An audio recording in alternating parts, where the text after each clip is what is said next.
जनपद कुशीनगर में deputy CM Keshav Prasad Maurya ने सोमवार को परिनिर्वाण मंदिर पहुंचकर भगवान बुद्ध की लेटी प्रतिमा का दर्शन पूजन किया। उन्होंने चीवर अर्पित कर परिक्रमा की और कहा कि भगवान बुद्ध का दर्शन पाकर जीवन सार्थक हो गया। डिप्टी सीएम ने भंते महेंद्र से भगवान बुद्ध के जीवन, उपदेशों और परिनिर्वाण स्थल के ऐतिहासिक महत्व की जानकारी ली। उन्होंने बताया कि प्रधानमंत्री नरेंद्र मोदी के निर्देशन में वे पिपराहवा से बुद्ध अवशेष लेकर रूस भी गए थे, जहां लगभग हर व्यक्ति ने अवशेषों का दर्शन किया। मौर्य ने कहा कि बौद्ध स्थलों के वैश्विक महत्व को देखते हुए डबल इंजन सरकार सड़क, रेल और हवाई मार्ग सहित सभी क्षेत्रों में तेजी से विकास कार्य कर रही है। जिले में पहुंचकर डिप्टी सीएम ने अधिकारियों के साथ समीक्षा बैठक की और विकास कार्यों की प्रगति पर निर्देश दिए।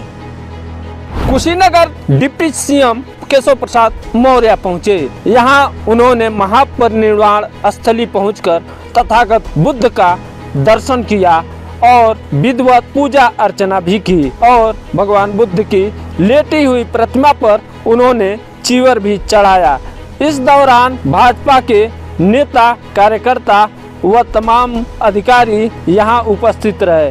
केशव प्रसाद मौर्य से सवाल पूछने पर ये डिप्टी सीएम ने बताया कि हमारी सरकार बौद्ध स्थली को लेकर जितना विकास किया है, पूर्ववर्ती सरकारों ने इतना कभी नहीं किया। तो वहीं सपा पर हमला बोलते हुए कहा कि ये सपा के लोग राम विरोधी हैं। वहीं यहाँ से तथागत बुद्ध का दर्शन करने के बाद डिप्टी सीएम पार्टी कार्यालय पहुँचे। वहाँ जो है कार्यकर्ताओं के साथ मीटिंग की और उसके बाद कलेक्ट्रेट पहुँचे, जहाँ उन्होंने अधिकारियों के साथ विकास कार्यों को लेकर समीक्षा बैठक की। Govind Patel, NKP news, Kushinagar. भगवान तथागत बुद्ध के परिनिर्वाण स्थली के दर्शन किए, पूजन किए, जीवन समर्पित किए, परिक्रमा किए और भंते महेंद्र जी ने बहुत विस्तार से उसकी जानकारी दिया।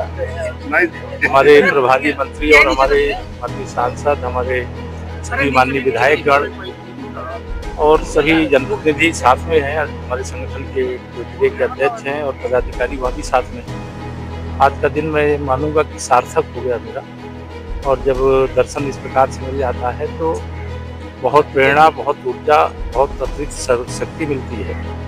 पिछले दिनों माननीय प्रधानमंत्री श्री नरेंद्र मोदी जी के निर्देश पर पिपराहवा से जो भगवान तथागत बुद्ध के पवित्र अवशेष खुदाई में प्राप्त हुए थे, उसको लेकर के बौद्ध भिक्षुओं के दल के साथ मुझे रूस के कल्विकिया गणराज्य में जाने का मौका। उस राज्य की आबादी 3 लाख है और 3 लाख में से शायद 10, 20, 25 लोग ही बचे होंगे जो दर्शन के लिए नहीं आए।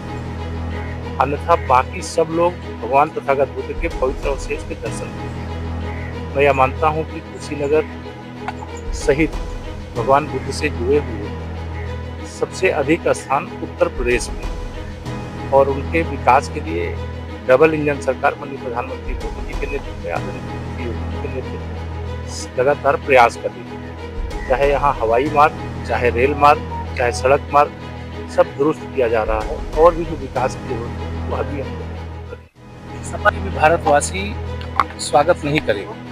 जो उन देशों में हिंदू हैं, सिख हैं, बौद्ध हैं, जैन हैं, ईसाई भी हैं, इसके लिए भारत सरकार ने कानून बना दिया है माननीय प्रधानमंत्री के नेतृत्व में कि अगर वो आएंगे तो उनका स्वागत भी होगा, उनको नागरिकता भी मिलेगी, वो मतदाता सूची का हिस्सा भी होगा। लेकिन कोई मुस्लिम घुसपैठिया आया है और भारत के गरीबों को जो सुविधाएं मिलनी चाहिए उसको कोई घुसपैठिया प्राप्त कर रहा है, खा रहा है और सपा, बसपा, कांग्रेस और टीएमसी जैसे दलों को वोटर बन करके उनको सत्ता में बैठा रहा है।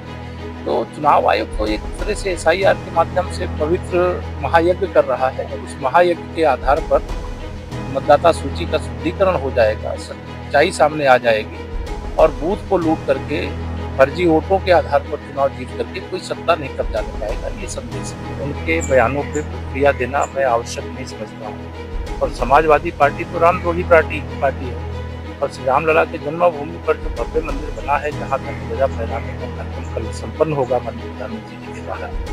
और 500 साल पहले एक विदेशी आक्रमणकारी ने रामलला के मंदिर को तोड़ करके एक ढांचा खड़ा किया था और उस ढांचे को 6 दिसंबर 92 को राम भक्त कारसेवकों ने धराशायी किया। और धराशायी करने के बाद जो संकल्प, जो सौगंध राम भक्तों ने, कारसेवकों ने ली थी कि सौगंध राम की खाते हैं, मंदिर वहीं बनाएंगे, और वहाँ पर बना करके तैयार कर दिया है।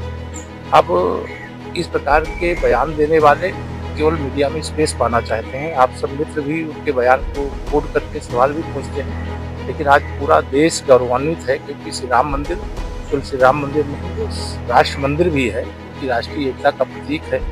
विदेशी आक्रांता ने ऐसे हमारे जो बहुत सारे मंदिर हैं जिनको तोड़ करके ढांचे खड़े किए थे।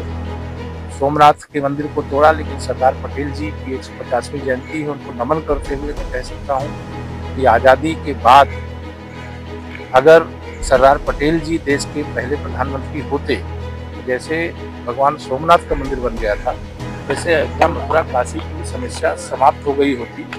पाकिस्तान के कब्जे में कश्मीर का एक हिस्सा नहीं होता, 370 नहीं लगती, भ्रष्टाचार यहाँ अवतरित नहीं होता, तुष्टीकरण की राजनीति शुरू नहीं होती, परिवारवाद और भ्रष्टाचार जन्म नहीं लेने पाता। तो यह सब जो बोलते हैं उनको जवाब जनता देती रहती है।